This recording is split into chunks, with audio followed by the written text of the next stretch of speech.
Welcome, welcome. You guys are going to love, love, love today's guest, Lia Garvin. She is the team whisperer. So, first of all, I want you guys to get excited. I want you to get your pen and paper out. This woman, we have had the opportunity of connecting and meeting in person through a high level mastermind that we were a high level networking group that we were both a part of. And I just knew meeting her, she was one of my people. And so I'm really excited to bring her to you guys.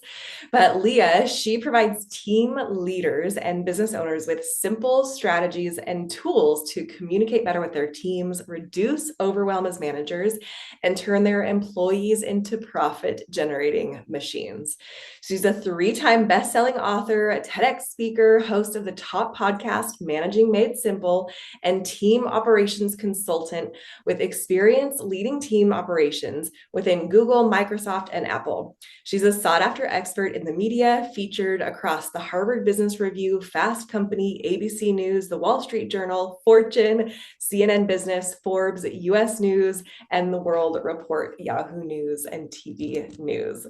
So besides all of the all the fun accolades and all the fancy, oh my gosh, I don't know why I keep saying fancy. Maybe it's a new word because Fancy, I like it. fancy and fun all at the same time.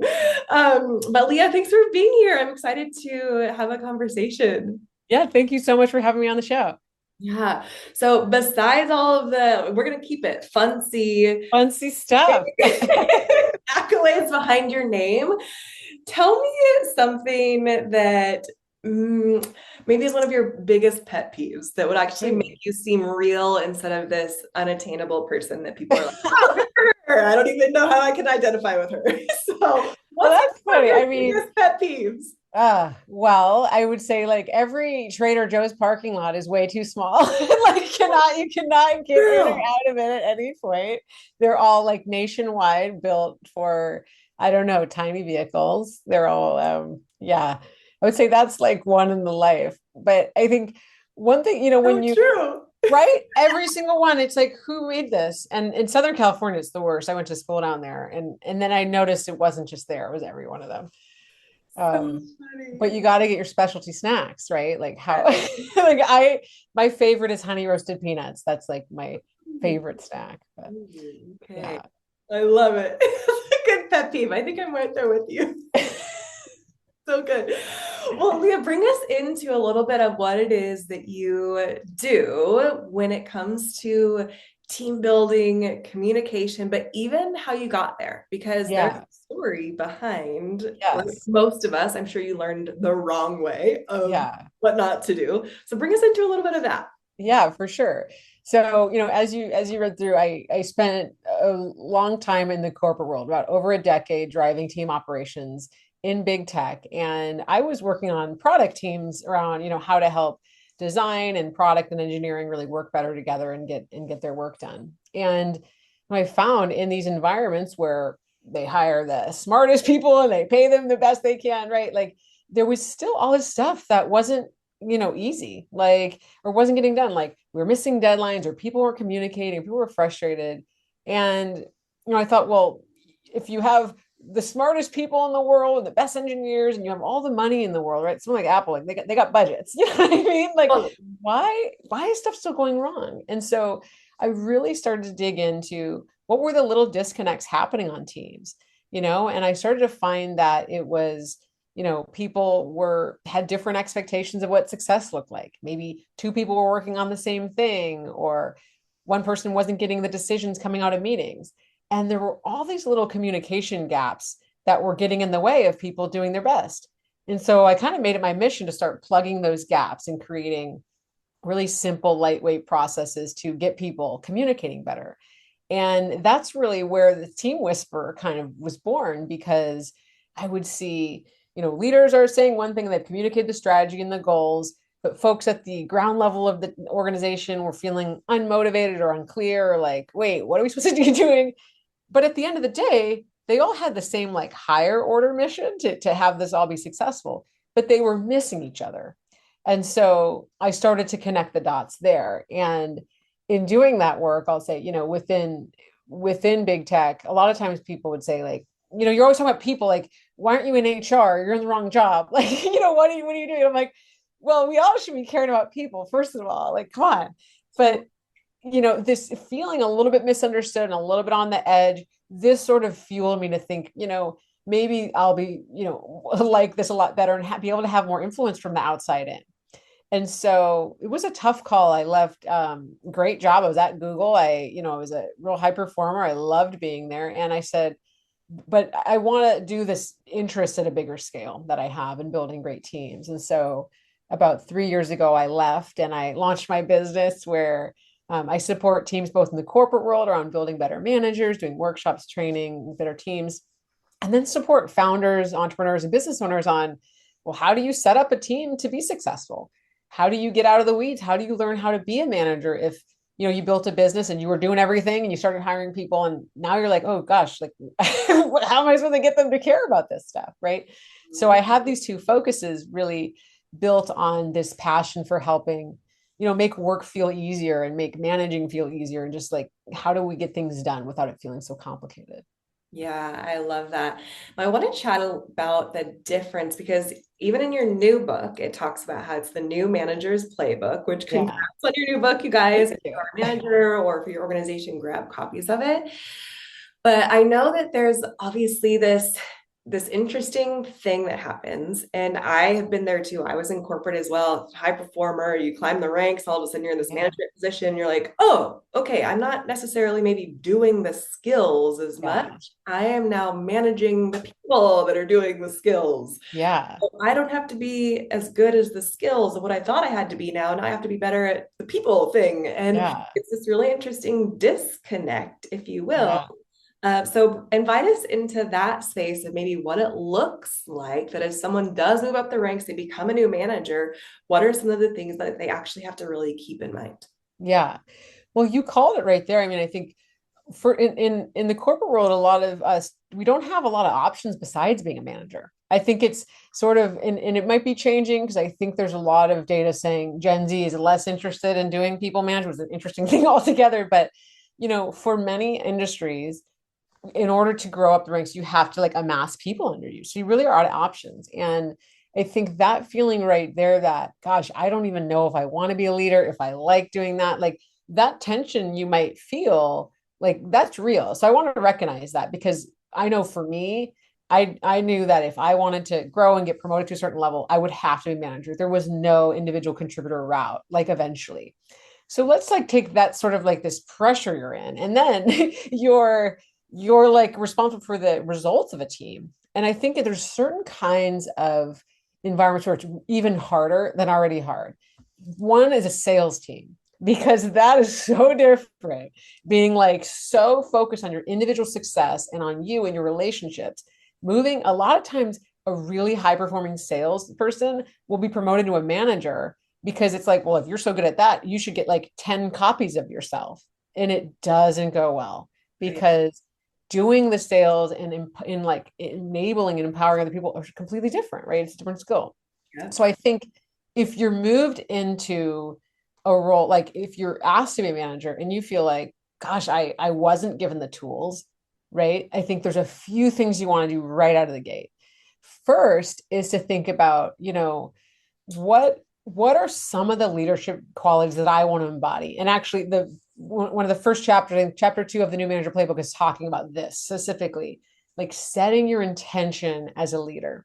I think a lot of us learn from the managers we don't like, the ones that were micromanaging, the ones that were mean, the Totally. ones that were picking at everything. What not But to do. right, and we all know what we don't want to do, but then we're not really clear on how we want to show up. Do I want to be like transparent, direct, and compassionate? Do I want to be like, do I want to bring humor into how I lead?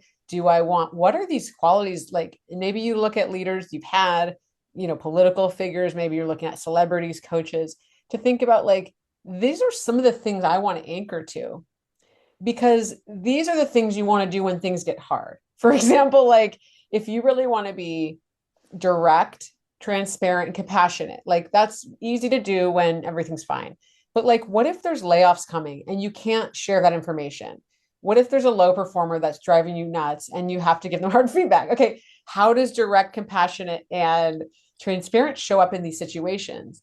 now you have some foundation to build on, where it doesn't just feel like one day everything's fine, the next day you're mad about stuff, the next day you're really loosey goosey, the next day you're really micromanaging. This is going to give you feeling like I have an approach, I'm bringing something with me to being a leader. So I that's the love first thing I would do. I love that because it actually puts some of those really important values that Yeah, those are like the drivers of what help you with yeah, people instead of your feelings, instead of the whoever is being a pain in the butt, instead of right, it's like, oh, okay, actually, no matter what happens with the people around me, this is yeah, actually how I show up in this transparent, this what the confident. exactly, Yeah.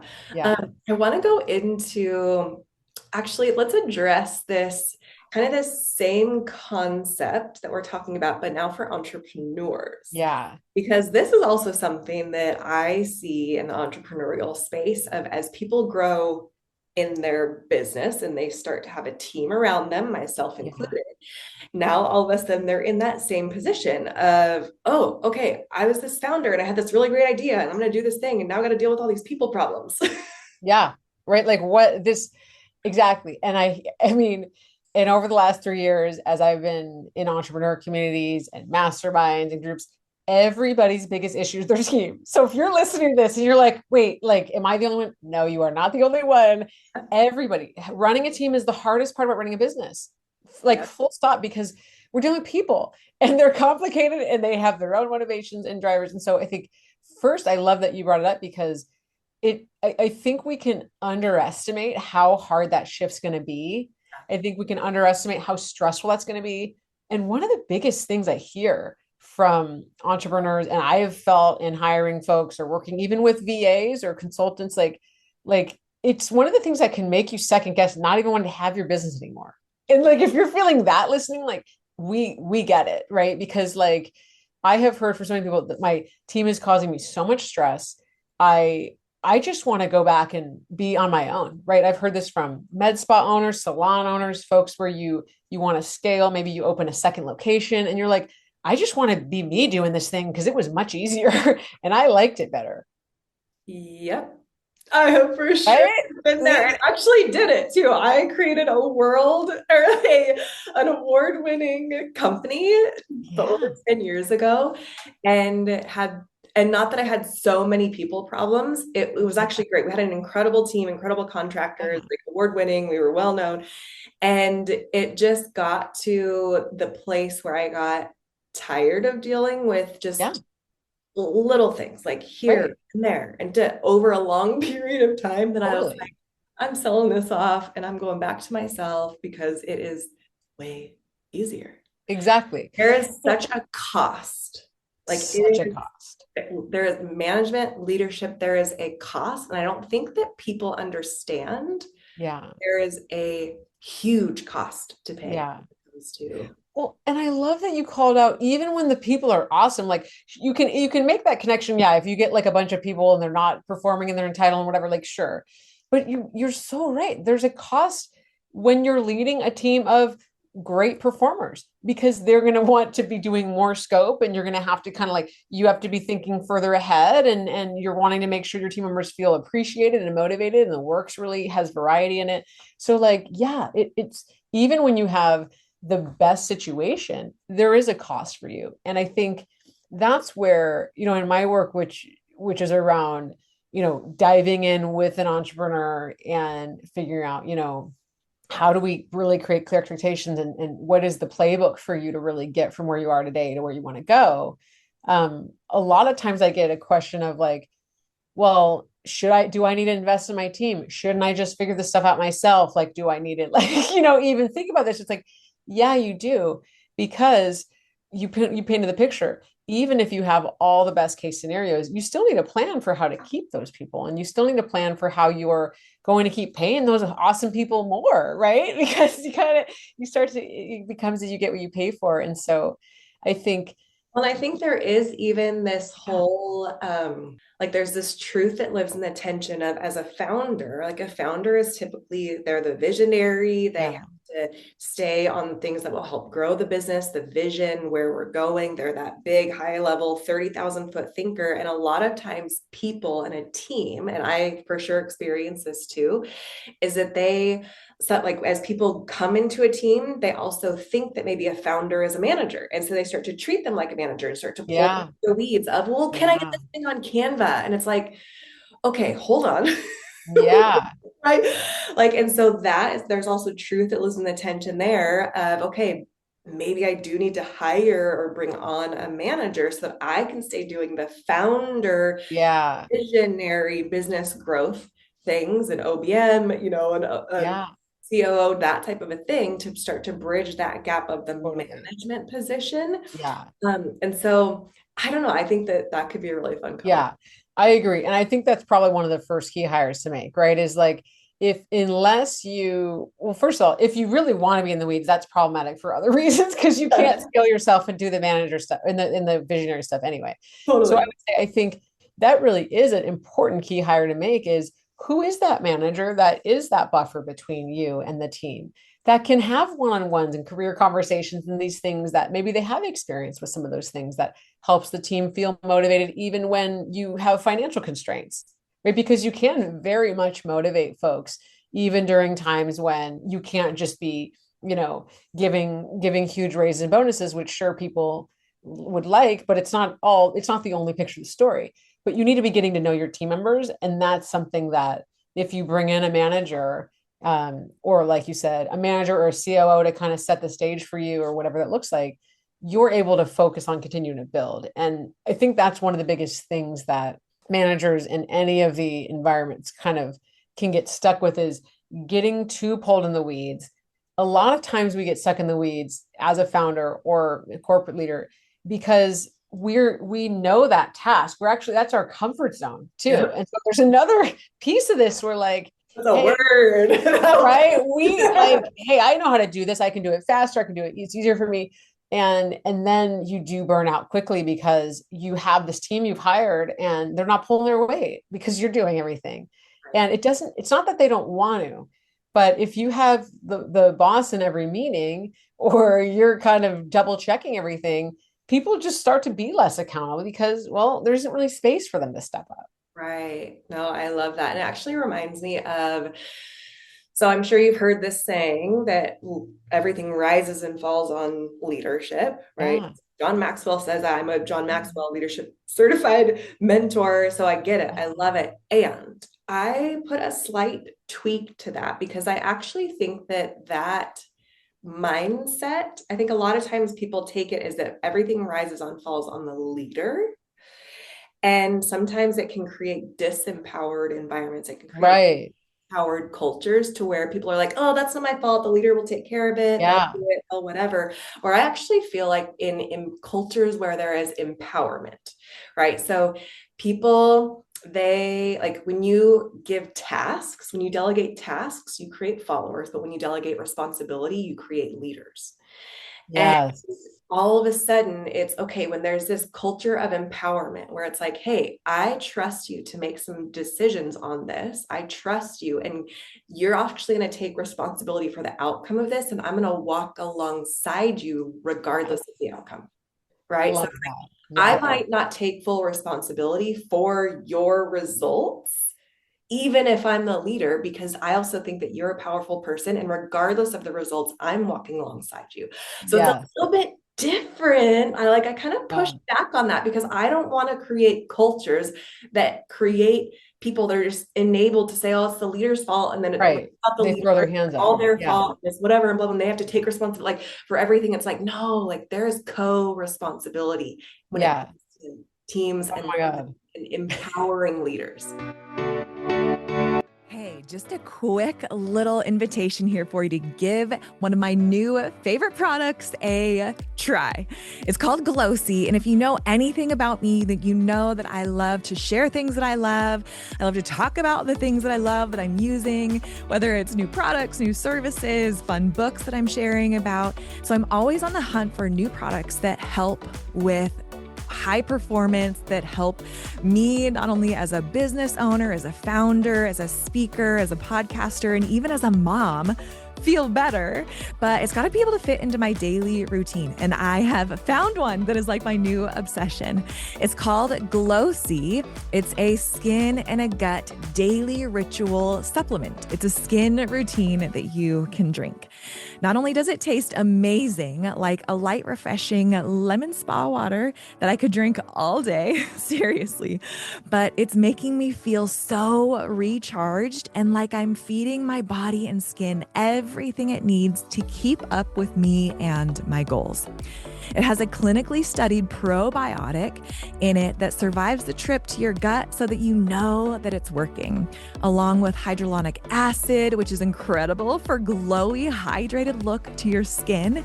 And on top of that, it's loaded with skin-loving ingredients like zinc, magnesium, vitamin C, coconut water powder, minerals, electrolytes, and antioxidants. It's how I love to actually start my day as well as end my day, because when I wake up in the morning, I actually get the feeling that I feel less bloated, which, hello, is amazing.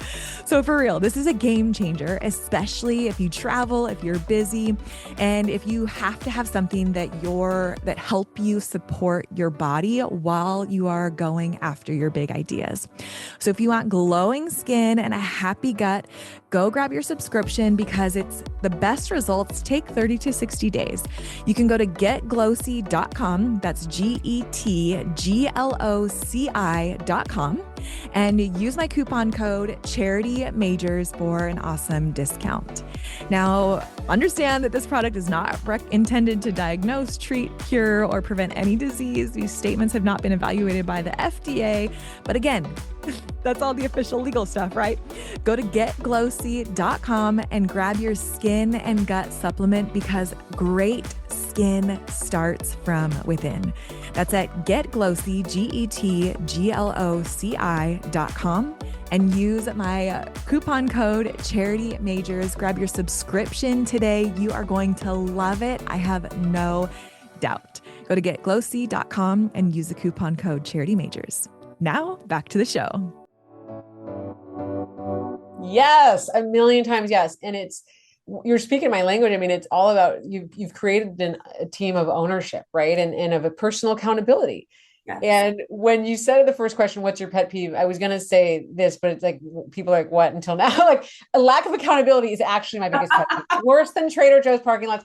But the truth, it's like, it's not an opener. It's not an opening line. But like, the truth is, the biggest challenge I see in any team, big and small, industry agnostic, is a lack of personal accountability, which is exactly what you said, that we haven't created this sense of, hey, I'm going to support you, but it is your job. You are ultimately responsible. And I'm going to walk alongside you and set expectations and give you feedback. And like, this is on you. You are the owner of this thing. And I love that, the shift from task to responsibility, because like, I think a lot of times we get stuck in, why does my team just treat their job like a checklist? Why aren't they thinking bigger of another way to solve the problem? Because you haven't given them permission to do that and shown them how to do it. Right. So that's how we create this accountability, this ownership mindset that you're speaking to, which is really how we get more of our teams. And I think we'd probably both believe that it's actually the secret to like doing more with less, truly is, because people become resourceful, they become proactive. They don't just come to you and say, oh, I have a problem, I don't know how to move forward. So you're not having time wasted. You're not having people go down the wrong path. They think, okay, what are other ways? We've solved this in the past. Who can I ask for? Can I come? I got stuck here. Here's an idea I have. What do you think? Right? People are framing problems in a different way. All of that starts to shift when you do this. Yeah, so good. So I want to go kind of circle back to the beginning of what you were talking about with this whole, oh, maybe the top sales guy, the top performer, and he gets promoted or she gets promoted to the next level. And I want to hear your take on this, promoting like quote unquote, like a natural leader, which is honestly probably the third or the fourth top performer, but they're really, really incredible with people. Like, they have the people. They might not have the title, they might not have the like top whatever, but they have the people, compared to actually promoting the natural producer. So I'd love to hear your thoughts on that. And if you were like, if there's a difference of what you see when that happens, when it comes to a management or a leadership position. Yeah. So, I mean, I think when you're making a decision of who to turn into a manager, let's say. So let's say you're looking across your team and you're like, well, okay, I'm going to put a manager in place. I want to get out of the weeds.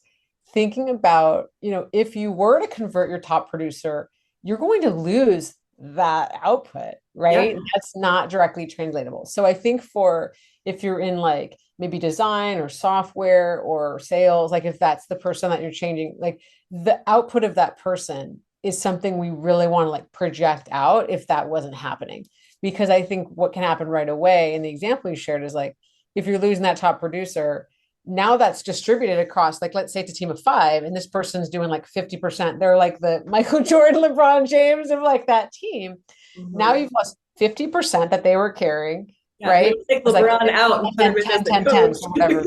I don't know. I'm not adding up right. You know what I mean? Like, right. So 60 and then 10, 10, 10. That was 100.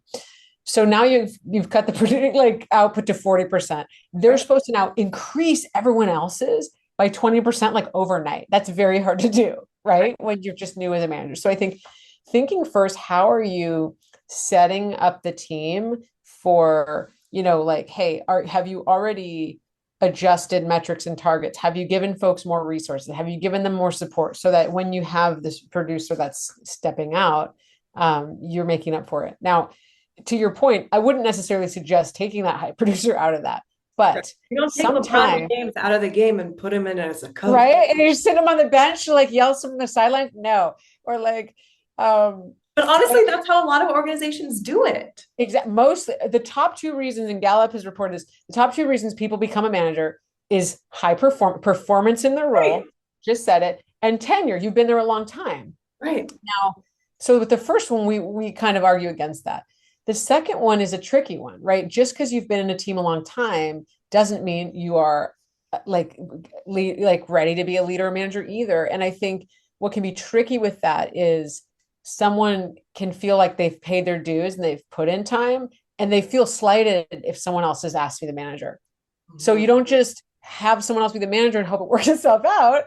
Right. Talk to the person and say like, hey, are you interested in being a leader? Here's the expectations of you. Here's some training you can go through. And you may find that person that's been on the team for a long time says like, yeah, like I'm kind of okay with what I'm doing. Yeah. But you've like acknowledged the tenure and you've recognized it, so they don't create a story that they were like sold out on a job they didn't even want. Because I have seen that in both big and small companies, is someone that's been there a long time who honestly never wanted to be the manager, or they might have been doing it already. Like someone else comes in new and there's a lot of resentment. Yeah. And we could resolve that by having a conversation with them and saying like, I'm going to hire a manager. I'm getting a gut feel. You're not really wanting this. Are you? Is that wrong? Have the conversation, give them a chance and talk about it. Right. Because, that's a real challenging situation that can be mitigated through one 5-minute conversation, honestly. And I've seen it go so badly when you just like say like, well, they weren't ready to be the manager. They never asked. And like, it's just a really easy thing to do, before you do that. I wonder, maybe you've heard of this because you are a little bit more plugged in corporately than I have been, but or at least for a while. But I remember in corporate when we would create programs for companies, for universities, we would have what's called this readiness to change questionnaire. And it was like people had to take this questionnaire, this assessment before they could get into this entire program, because those that were actually ready to change, there were different signals that they would put. So for example, if we created an employee wellness program, so if someone filled out the questionnaire, and we would intentionally put questions like that signaled whether or not they were ready to change. So if they were like, they wanted to lose 50 pounds, but they were just still sitting on their couch and they were just maybe thinking about getting their gym membership, compared to the person who was like, yeah, I just started the gym a couple months ago. I'm trying to quit smoking. Like the second person is doing things, like they're already starting to change things. Yes. So it's like this readiness to change. So they're actually more successful in the program. So we let them in and not the first person, because they're not ready to change. They're just thinking about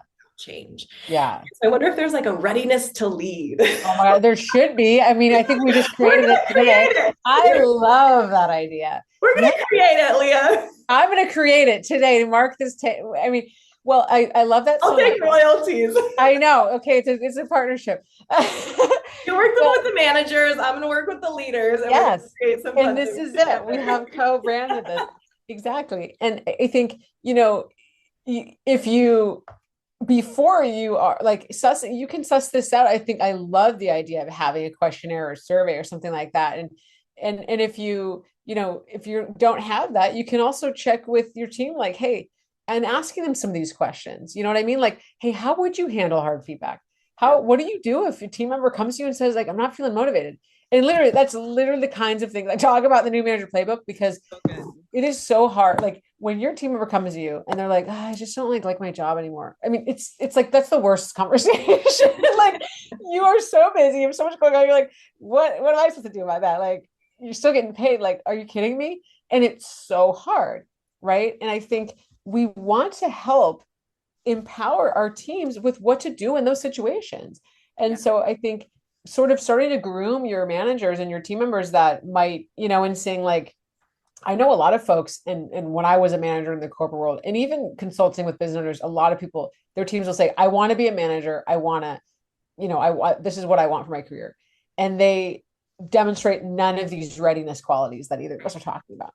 Right. And I think having that sort of real talk with them is really important too. Like it's not just mentoring and coaching, it's having hard conversations. It's motivating them when they're not. It's having them continue to do a job that they don't like anymore, because unless they want to quit, this is their job, right? Like it's having to say you didn't get that promotion because, someone was a little bit, or it was this committee, they decided, I don't know why, right? Like, you know what I mean? Like you have to have, and I think we don't always set our team up. And a lot of people want to be a manager because they like being a leader. And now this goes back into the what you said about it's about leadership, not just the one leader. Everybody on your team can and should be treated as leaders, right? And so showing your teams too, like, hey, there is a lot of opportunity to be a leader. There's a lot of opportunity to help grow into other people. If you want to be a people manager, what are the reasons behind that? Is it because, like we said in the earlier part of the conversation, you think it's the only way to get promoted? Right. Is that true? And thinking, if I'm in a company where, yeah, that's the truth, not telling your team member that's not true and then they have a ceiling on their job, right?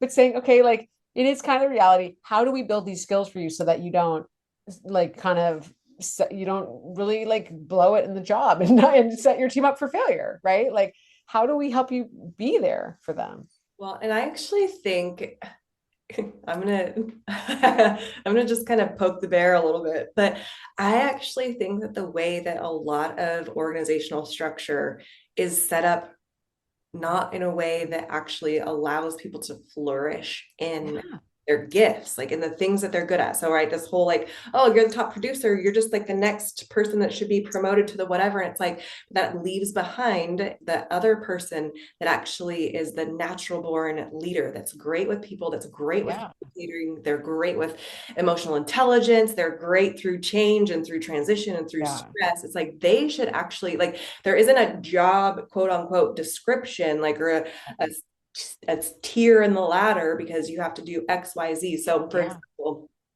my husband, he's a firefighter, he's in the fire department, and they have this organizational structure that you have to do this before you can get to be a captain, but he has no interest in doing this certain role. But he's an incredible leader. He is great with, like, every single person in the department loves him. They look at him as a leader, but he's not a captain because he doesn't want to go through that whatever XYZ role for the next 3 years.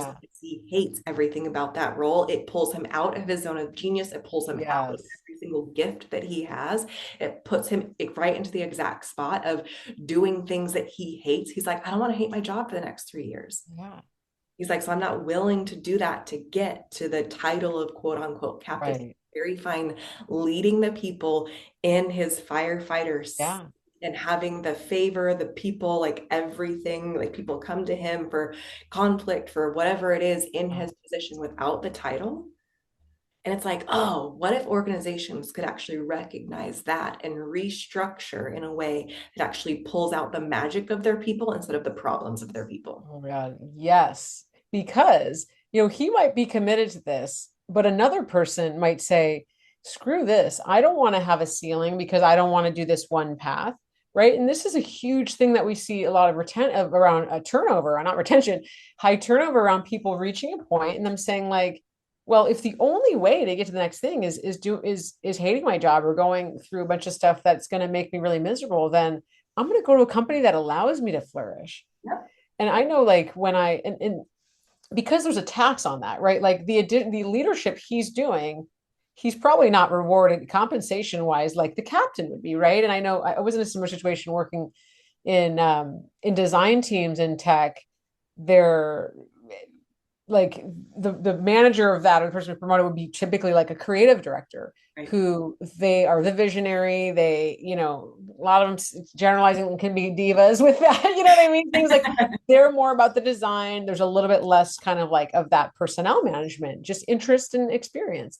And so me driving the team operations, like I would sort of become the de facto manager for these teams. Mhm. Now, meanwhile, this person is the actual manager. And so they're much senior and they're rising through the ranks faster and they get a lot more visibility. And for me, I felt a lot like, well, I'm actually doing like 50 to 80% of this person's job, only like they've sort of like offloaded it to me. And it just felt very unfair. And so I think like we also run the risk of losing some of our 10Xers that will do that for a while and then eventually kind of look around and say like, hey, listen, like, kind of paid my dues here. I'm kind of done with this, and I could see that happening in a situation like that, like you described. No, it's interesting. It's just based off of more of checking off the boxes and making the ranks and climbing the ladder and how they have it set up instead of actually the gifts or the strengths that people have. Yeah. I don't know. I think that a lot of organizations could probably use a little bit of restructuring in the way that pulls out the magic of their people. Yeah, absolutely agree. So, Yeah. well, Leah, I have loved this conversation. I So just feel much like fun. we'll probably geek out a lot more. So Oh I yeah. have to have some side conversations about Yes. this readiness to lead thing. Oh, I know. You heard it here first, folks. Stay tuned for the opt-in and the wait list. I know. Exactly. No, Leah, where can people find you, follow you, grab your book, reach out to you? I know they're going to want to learn more about what it is that you help people do with their teams, Yes. with their managers, and really help kind of fill in those gaps and those frustrations that you have found. Yeah, thank you. So I would say, starting with my website, liagarvin.com. That's liagarvin.com. And my podcast, Managing Made Simple. I talk about all of these kinds of topics, and each episode is like 15 minutes of just a short kind of one topic, feedback, hard conversations, navigating change, motivation. So that's a great place to get some of these bite-sized topics and know like exactly how to handle it. You can connect with me on LinkedIn or on Instagram at leah.garvin and grab a copy of my book, The New Manager Playbook, on Amazon, or you can grab a copy on my website. So good. Any final charge to maybe someone who's listening to this and they're feeling kind of the itchiness and the uncomfortableness of the people problems? Any final charge or thought that you would have for them to close it out? I want to reiterate, everybody's struggling with navigating, managing people, dealing with people. You're not alone. Yeah. But it is your responsibility to do something about it, right? So if you're feeling like, I don't know how to deal with this, or I'm frustrated, or I'm stuck, like get support, right? Listen to shows like this, tune into Managing Made Simple, grab the book, right? Get a coach or bring in a consultant, because like you're going to be learning at the expense of your team. And a lot of times that, results in great performers leaving, like we've talked about a lot today. So I think there is, it's like once when we don't know, we don't really have an excuse, but once you know better, do better, right? Like the Maya Angelou quote. And so I want to leave everyone with, it's hard to deal with people and manage, but it isn't hard to get support. So there's a ton of ways to get support out there. And I really encourage you to do so. Yeah, it's so good. They don't have to do it alone. Yeah. So good. Well, thanks again for being here. Thank you guys for listening. And as always, cheers to your success. Thank you so much for listening to the show. I hope it brought some value and some fun into your business and life. Remember to rate, review, and subscribe to the podcast, and even share the episode with a fellow business bestie who you know will love it. It helps us continue to attract top-level guests and reach more and more women who are on their journey in business just like you. Remember that when money gets in the hands of good women, great things happen. Cheers to your success.